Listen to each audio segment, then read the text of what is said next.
let's see what we get here. So let me start some music in my headphones so I can focus. Okay, cool. Alright, so essentially we're picking back up where we left off. We did a lot of work on figuring out Unravel. I spent a couple days just talking to AI, just trying to tell it essentially what I want it to do or what eventually it'll do. And that was like really nice to be able to pull off.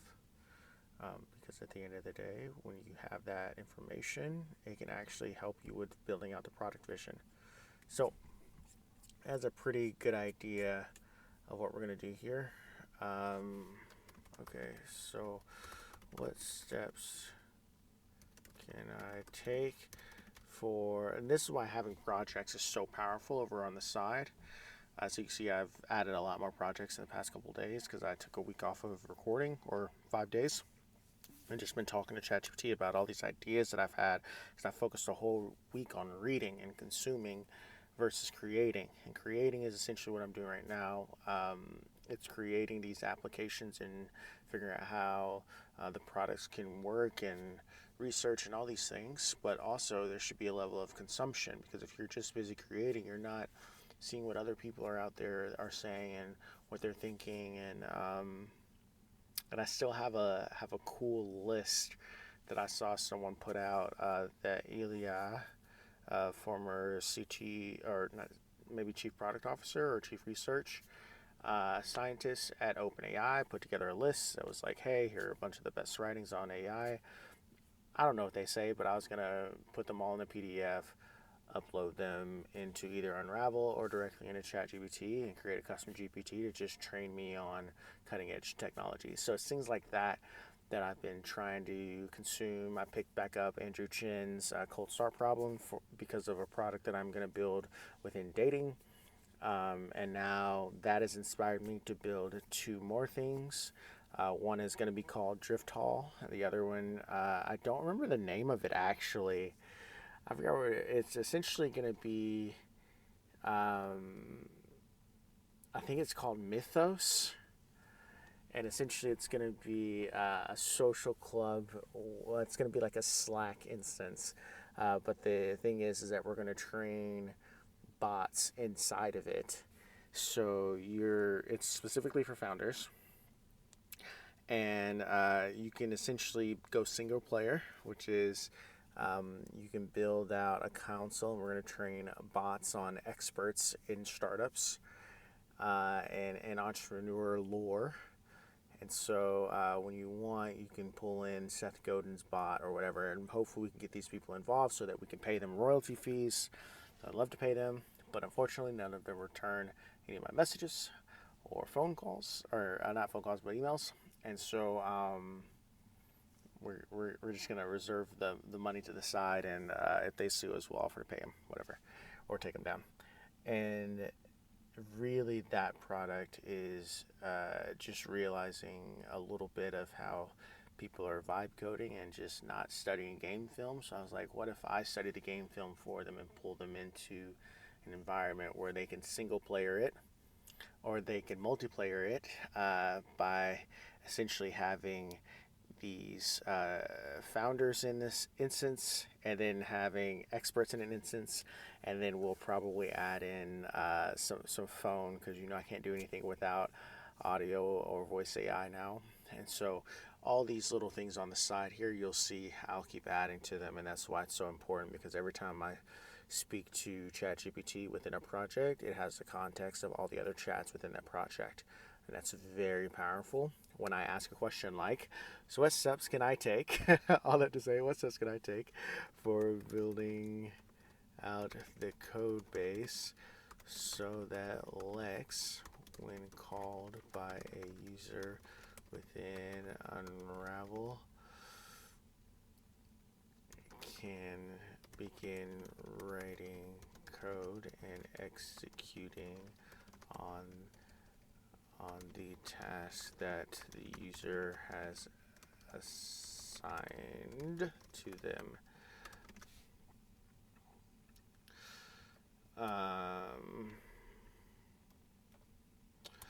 Downside is that the downside of having all these platforms is like I only have so much time in the day, especially with a kid and trying to be a good partner to my wife. So all of these things have different uh, they have different limits throughout the week. So like Claude has X amount of limits every 4 hours or 5 hours, and it's like I wish I could have an automated Claude thing to just keep going when I'm not there. Not that I'm going to build that, but it would be nice. So I'm going to go ahead and ask this, where should I start coding? Because essentially what I'm trying to do now is I need to get this to the point where when someone clicks into it,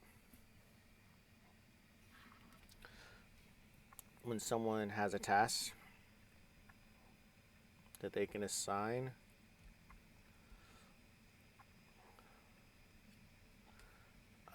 to Lex, I really want it to start coding. And so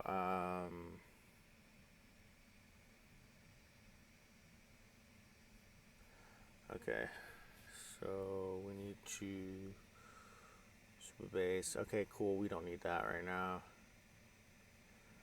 We also don't need that right now.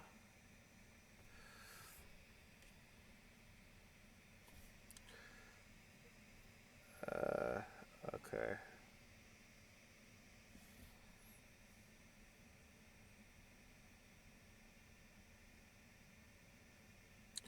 Everything it's saying, I don't think we need, to be perfectly honest.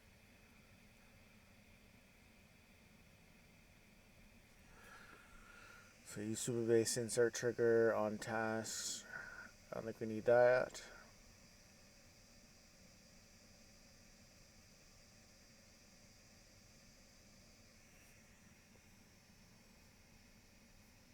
I think it's going too far. Okay. I think it went too far. Okay, let's. That's all great, but let's build the initial building blocks for this. I believe we're going to need Claude to do this.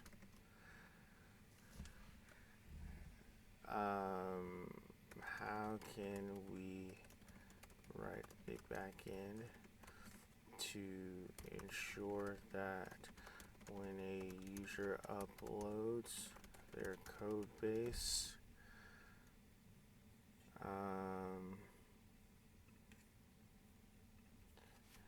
into Unravel, it is automatically converted from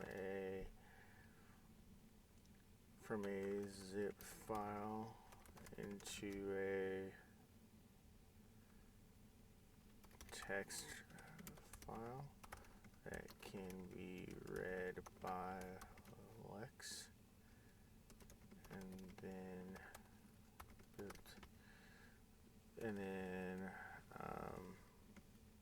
can be read by Lex. It needs to be in a format that will be perfect for an LMM to understand the context of what is to be built.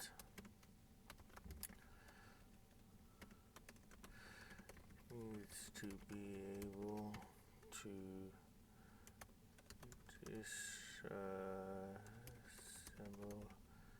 decode from the zip file, and then make suggestions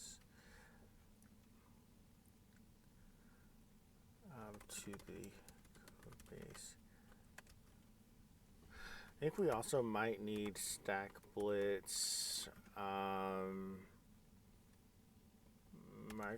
what do they call them? Micro containers, web containers. I think we might actually need this. But I think it costs too much money for us right now. What's webcontainers.io? Webcontainers.io. This is going to cost too much money for us, if I remember correctly.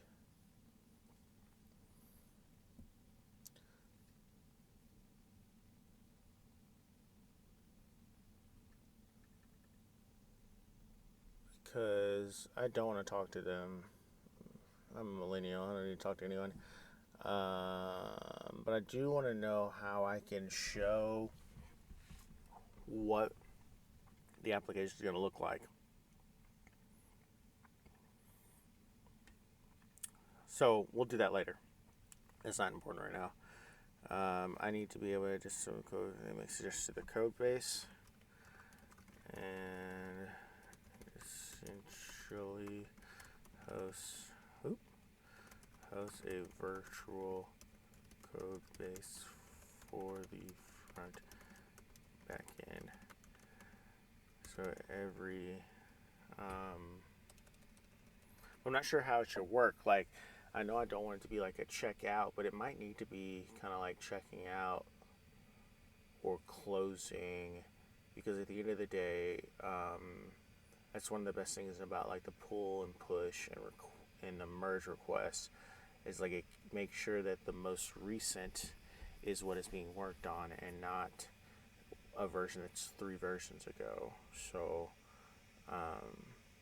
essentially needed to host like a virtual code base, which is fine because if it's unzipping the file, it basically pulls it into a virtual code base anyways. It should host first, go to back end. So when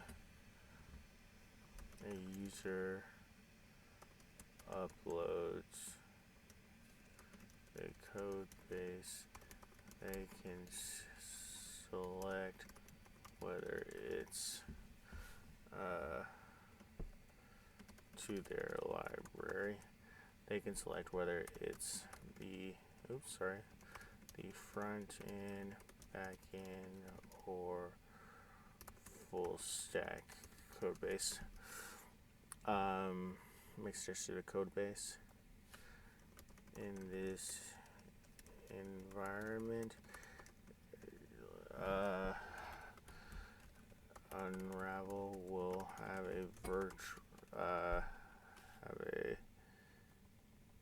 essentially host a virtual code base for the front and back end that Lex would be able to see, get full context, and be able to make changes or suggested changes to the virtual code base. It wouldn't change what the user has saved to the library, but it essentially gives them a forked version of their code base. Okay, this is getting a little complicated, but I really wanted it to be clear as mud. No, I really wanted it to be comprehensive in exactly how I'm thinking about this, because it does require some level of thoughtfulness about how the product will work, not just externally to the user and their experience, but also internally. Like, the back end is going to be a little weird because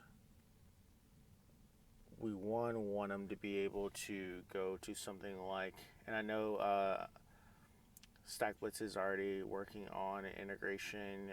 So say they're working on a lot actually. So Stripe, Supabase, I think they're working on one that automatically pulls in their GitHub, which is exactly what I need. So there's a project over here called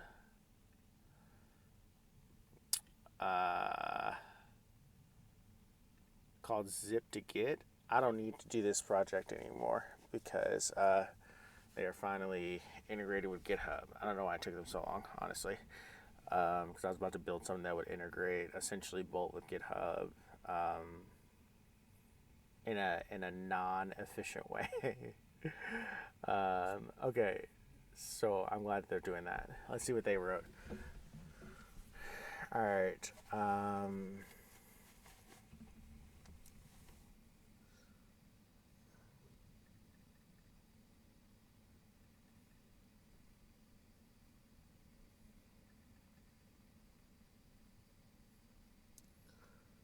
Okay, this is fine. This is fine. Whatever. Mutable uploads, original zip. Okay.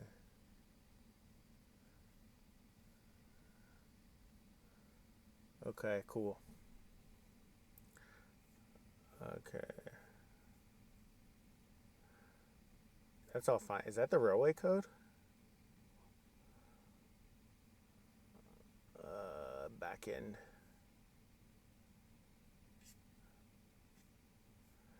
Okay. Prompt ready.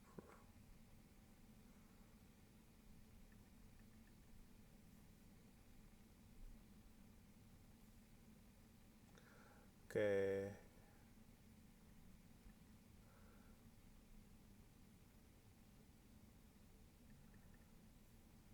All right, that's fine.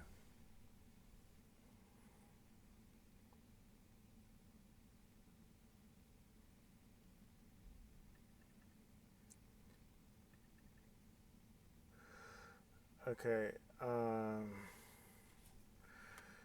So how do we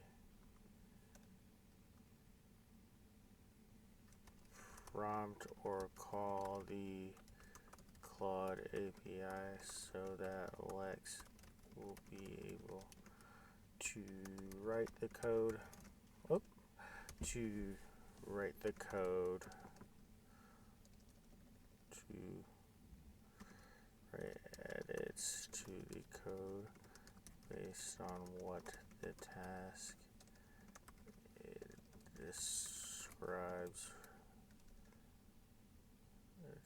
The task that is inputted by the user.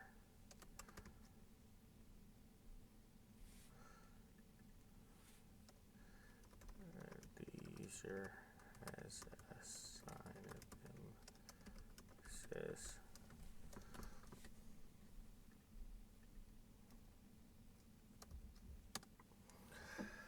Okay, so essentially what I'm trying to do there is, okay, so it's built out the scaffolding for like how we can write the code and everything, but I need to also know like how are we going to call the API to begin with?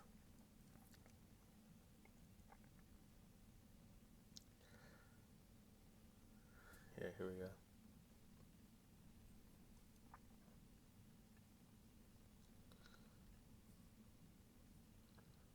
Okay.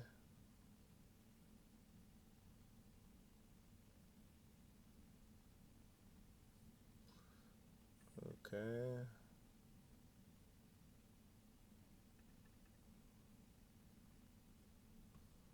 Okay.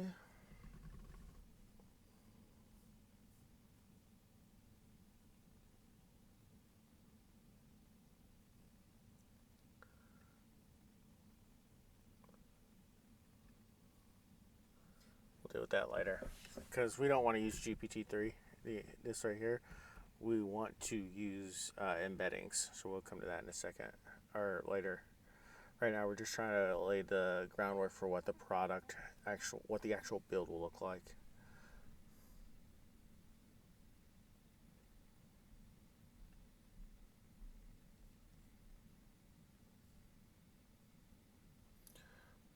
Okay. Go snapshot. Git apply. Okay. Cool. All right. So we need to get it. Remember that we're trying to essentially combine Git and real-time coding all together with Lex inside the Unravel platform. We want to make sure that every that we versions of the code base when we change them, but we also need for Lex to feel free to change them and write and rewrite code. Make sure that the product can be built quickly.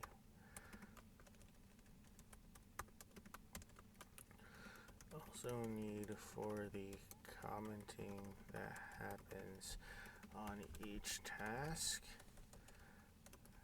can inform what Lex does as a response. If a user of Unravel decides that Lex made a mistake, then there should be a commenting feature for each to say so, and when they do, Lex needs to respond and also make updates to the code when necessary. It's crucial to Lex becoming Howard CTO.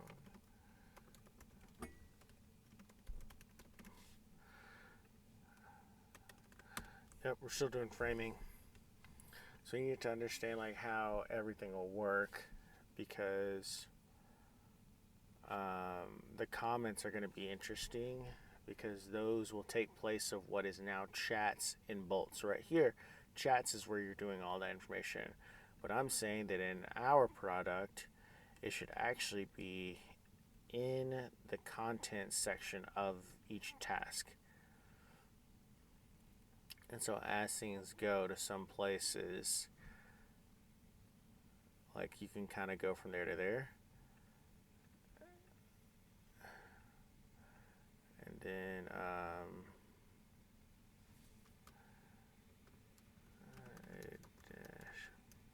okay. Here, let's put this up here.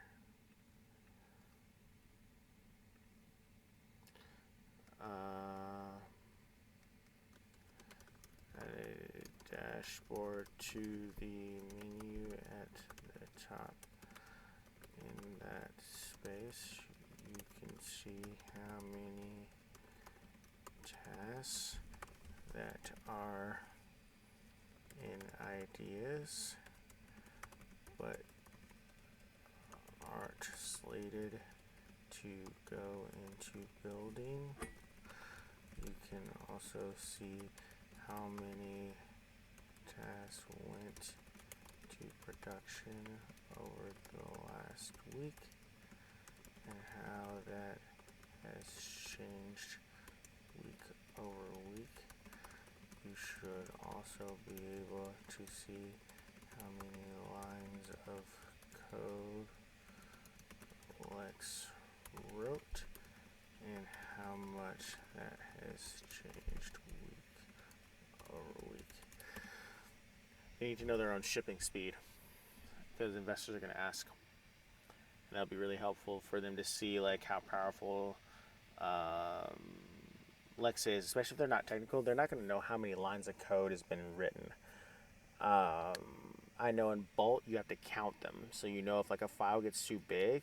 Yeah, I think someone said it's like it gets high, right? And so I'm looking at it and I'm going, it'd be cool if Lex could keep track of how many lines of code it writes for you.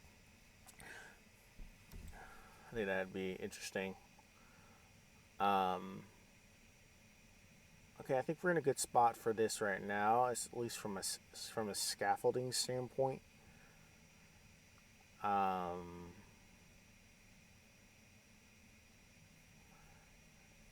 Yeah, I mean, I'm gonna definitely start coding this soon. I just need to wrap my head around what all this says. So I'm going to stop this video right here so I can go back and read through this whole chat, make sure I understand what it's saying, or at least can ask it questions about what it's saying before we move into trying to build this out.